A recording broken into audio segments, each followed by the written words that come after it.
पौराणिक कथाएं केवल भगवानों की चमत्कारी कहानियां नहीं होती, बल्कि ये हमें जीवन जीने की गहरी समझ भी देती हैं। ये कहानियां हमें बताती हैं कि सच्चाई, वचन, त्याग और ईमानदारी जैसी बातें केवल किताबों के लिए नहीं, बल्कि असली जीवन में भी बहुत महत्वपूर्ण होती हैं। ऐसी ही एक प्रेरक कहानी है पक्षीराज गरुड़ की, जो भगवान विष्णु के वाहन माने जाते हैं। लेकिन क्या आप जानते हैं कि गरुड़ को यह स्थान कैसे मिला? इसका उत्तर है उनके द्वारा निभाया गया एक वचन, उनका त्याग और उनकी सच्चाई। गरुड़ की माता विंता और उनकी सौतेली माँ कद्रू दोनों ही ऋषि कश्यप की पत्नियां थीं। कद्रू के बेटे नाग थे और विंता ने गरुड़ को जन्म दिया था। एक शाप के कारण विंता और गरुड़ को कद्रू और उनके नाग पुत्रों की सेवा करनी पड़ी। वे दोनों दास बनकर अपमानजनक जीवन जी रहे थे। यह स्थिति गरुड़ को बहुत कष्ट देती थी। उन्हें लगता था कि उनकी माँ को यह दुख नहीं मिलना चाहिए। इसलिए एक दिन गरुड़ ने कद्रू से पूछा कि वे और उनकी माँ इस दास्ता से कैसे मुक्त हो सकते हैं।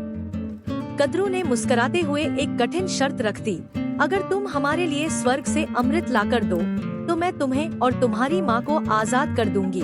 यह आसान नहीं था। अमृत देवताओं के पास था और उसकी रक्षा सैकड़ों अप्सराएं और पहरेदार करते थे।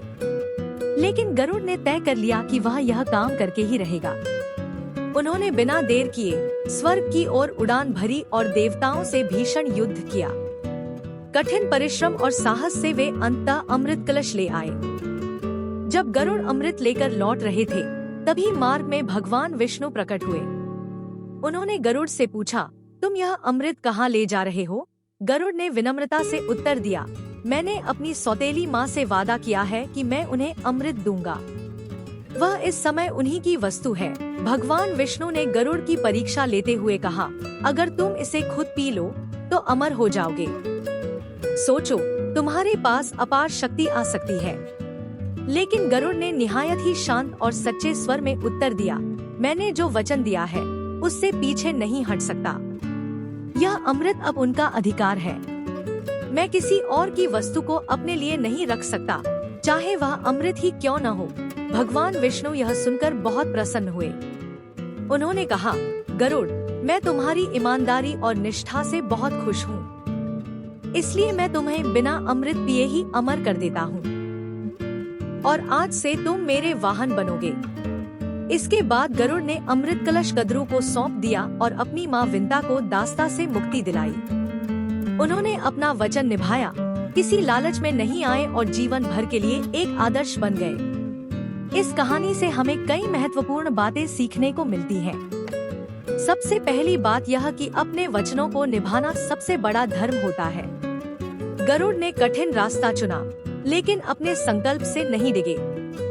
दूसरी बात, ईमानदारी का फल देर जरूर मिलता है। गरुड़ अमृत न पीकर भी अमर हो गए, क्योंकि भगवान ने उन्हें वरदान दिया। और तीसरी बात, हमें कभी भी किसी और की चीज को अपने लाभ के लिए नहीं लेना चाहिए। गरुड़ के पास अमृत था, लेकिन उन्होंने उसे तब तक हाथ नहीं लगाया जब तक कि वह उनका अधिकार नहीं बन गया। गरुड़ की यह कथा हमें बताती है कि सच्चाई, वचन और निष्ठा ही इंसान को महान बनाते हैं। अगर हम अपने इरादों में सच्चे हों और दूसरों की भलाई के लिए काम करें, तो ईश्वर भी हमारी मदद करते हैं और हमें सम्मान से भर देते हैं। यही है गरुड़ की असली अमरता, अमृत से नहीं, अपने गुणों से।